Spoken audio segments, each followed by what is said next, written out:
Salam sejahtera, salam sehat, saudara-saudara yang dikasihi Tuhan Yesus. Mari kita bersama-sama mendengarkan firman Tuhan melalui online ini. Kita masih belum bisa beribadah bersama, tetapi kita mensyukuri setiap kesempatan, setiap keadaan apapun yang kita masih bisa melakukannya, dan kita bisa bersama-sama bertumbuh di dalam kehidupan pengiringan kita kepada Tuhan Yesus. Menghadapi kehidupan yang kita sebut new normal, ya. Masa-masa pandemik ini belum berlalu, di mana kita harus beradaptasi, menyesuaikan dengan keadaan yang ada, mengikuti protokol yang disediakan oleh pemerintah, hidup disiplin, menggunakan masker, dan juga menjaga social distancing. Mari saudara, saat ini mungkin masa-masa yang sulit. Di dalam bukunya Dr. Steve Stephen dan Alice Gray, dia menjelaskan tentang bagaimana orang yang situasinya terjepit, ya, dan dia memberikan ringkasan tentang closer to God. Dan kata closer ini dipakai untuk menjelaskan beberapa hal. Di situ ada 6 huruf, dan di situ juga ada 6 penjelasan bagaimana kita bisa mendekat kepada Tuhan. Saudara, masa pandemik adalah masa di mana kita menjaga stamina, kesehatan tubuh juga. Dan biarlah kita ingat bahwa kita juga perlu untuk menjaga stamina rohani kita. Itu sebabnya mari kita bersama-sama merenungkan tentang apa yang dinyatakan di dalam kata closer to God.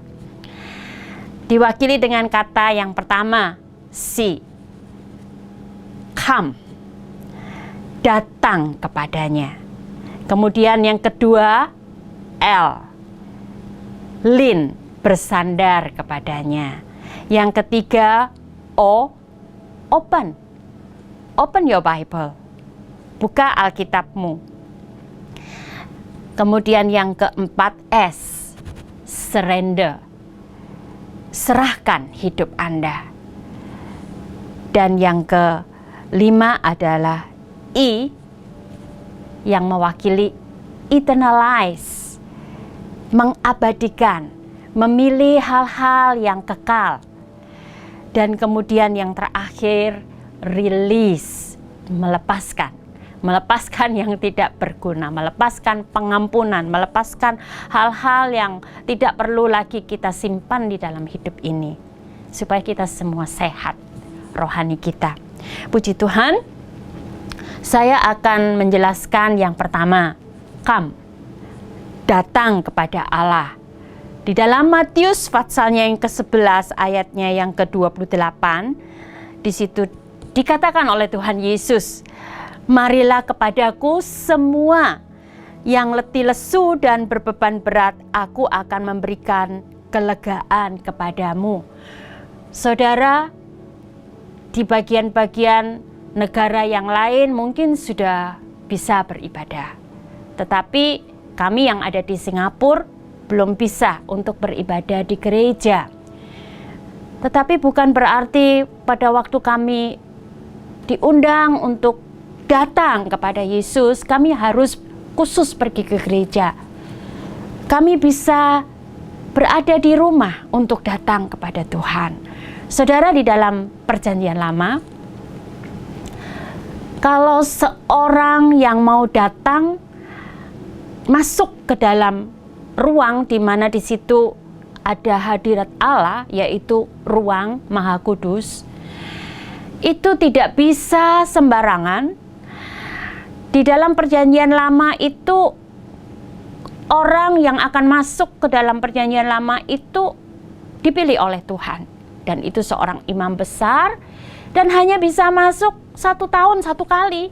1 tahun 1 kali saja, yaitu pada masa mereka merayakan Hari Raya Pendamaian, hari yang sangat serius.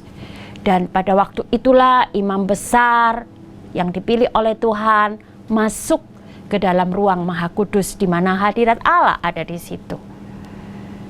Dan puji Tuhan, pada waktu Yesus disalibkan, pada waktu itu dikatakan ada masa kegelapan itu meliputi bumi. Dan pada waktu itu tirai yang memisahkan antara ruang Maha Kudus dan ruang kudus itu terbelah menjadi 2. Artinya tidak ada lagi pembatasan, kita semua boleh datang. Kita semua boleh masuk ke ruang Maha Kudus. Dan puji Tuhan, biarlah kita memakai waktu-waktu yang ada untuk kita datang kepada Tuhan. Dan kita dikatakan di situ, kalau kita ada di dalam keadaan letih lesu, berbeban berat, disitulah kita akan mengalami kelegaan yang datang daripada Tuhan. Kemudian yang kedua, lean atau bersandar kepada Tuhan. Diceritakan di dalam 2 Tawarikh, seorang raja yang bernama Asa, Raja Yehuda. Pada waktu itu Raja Yehuda adalah salah satu raja yang benar, raja yang mencari Tuhan, raja yang berhasil, raja yang membangun kota di Yerusalem. Dan pada waktu pembangunan itu dilakukan, ada keamanan oleh karena dia adalah seorang raja yang menghormati Tuhan, yang takut akan Tuhan. Tetapi satu hari ada seorang yang bernama Zerah itu dari Ethiopia, memimpin satu pasukan yang besar sekali. Dituliskan di dalam 2 Tawarikh patsalnya yang ke-14, dikatakan di situ Zerah ini memimpin 1 juta pasukan dan mereka memiliki 300 kereta.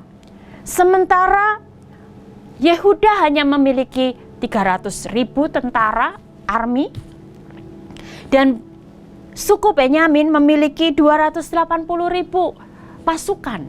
Dan kalau saudara melihat perbandingannya, itu hanya separuhnya. Dan kemudian Raja Asa berseru kepada Tuhan. Dia mengatakan, "Ya Tuhan, selain daripada Engkau tidak ada yang dapat menolong yang lemah terhadap yang kuat. Tolonglah kami ya Tuhan Allah kami, karena kepadamulah kami bersandar. Dan dengan namamu kami maju melawan pasukan yang besar jumlahnya ini. Ya Tuhan, Engkaulah Allah kami, jangan biarkan seorang manusia mempunyai kekuatan untuk melawan Engkau." Dan saudara tahu hasil peperangan ini luar biasa. Allah memberikan kemenangan bagi orang yang bersandar kepadanya. Dan peperangan ini bukan hanya sekedar dimenangkan, tetapi Raja Asa pasukannya membawa jarahan yang besar dalam kemenangan peperangan ini. Puji Tuhan. Yang ketiga, open your Bible. Buka Alkitab saudara. Di dalam Mazmur pasalnya yang ke-119, di situ dikatakan bahwa firman-Mu itu pelita bagi kakiku dan terang bagi jalanku. Mazmur 19 ayat 7 mengatakan Taurat Tuhan itu sempurna, menyegarkan jiwa. Peraturan Tuhan itu teguh, memberikan hikmat kepada orang yang tak berpengalaman. 2 Timotius 3 ayat 16 mengatakan segala tulisan yang diilhamkan Allah memang bermanfaat untuk mengajar, untuk menyatakan kesalahan, untuk memperbaiki kelakuan, dan untuk mendidik orang dalam kebenaran. Saudara, di dalam Mazmur dikatakan Taurat Tuhan itu sempurna, menyegarkan jiwa. Saudara, di padang gurun itu ada tempat-tempat yang menjadi sumber mata air yang disebut oasis atau oase. Dan kalau ada musafir, orang-orang yang berjalan di padang gurun dalam keadaan yang sangat haus, saudara bayangkan betapa bersukacitanya mereka pada waktu mereka bisa menemukan oase atau oasis itu. Saudara, mereka disegarkan di mata air di padang gurun itu. Dan dikatakan oleh pemazmur bahwa firman Tuhan itu menyegarkan jiwa, menjadi oasis, menjadi oase saat kehidupan ini menjadi perjalanan di padang gurun. Firman Tuhan menyegarkan kita.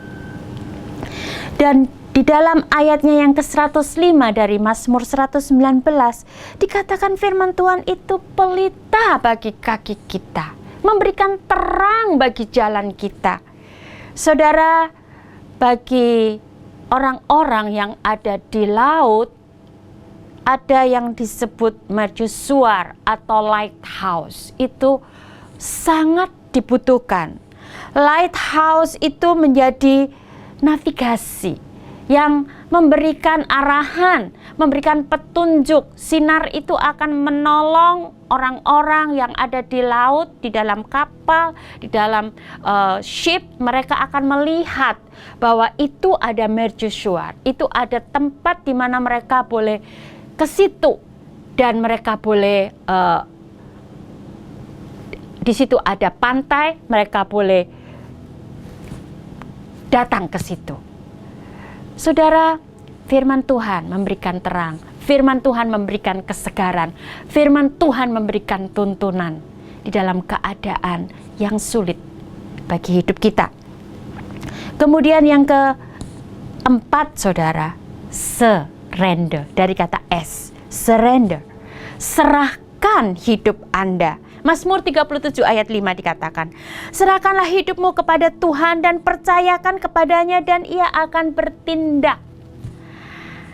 Saudara, waktu anak-anak saya masih kecil, saya masih ingat salah satu anak saya itu kalau menerima mainan baru, dia selalu excited sekali, dan dia juga curious, dia ingin tahu bagaimana mainan ini yang battery operated ini bisa bergerak, bisa mungkin berjalan, bisa mungkin bisa terbang kalau itu menggunakan remote control. Dan dalam keadaan yang sangat ingin tahu itu, biasanya dia itu terlalu cepat membuka mainan itu dan membukanya, kemudian pada waktu mainan itu setelah dibuka pasti mengalami kesulitan untuk dioperate lagi, untuk dimainkan lagi. Dan kemudian dia berusaha untuk memasangnya ulang, dan biasanya dia selalu gagal. Kemudian suami saya, dadinya ingin menolong dia. Dan pada waktu dadinya menolong, dia selalu ingin untuk membantunya, untuk ikut-ikut memperbaikinya. Dan kemudian dadinya selalu mengatakan, "You give it to me." Ya, lepaskan tanganmu, serahkan mainan itu ke saya, dan saya akan memperbaikinya. Dan saudara, kita kadang seperti yang saya gambarkan tentang anak saya tadi. Dengan hidup ini, kita seringkali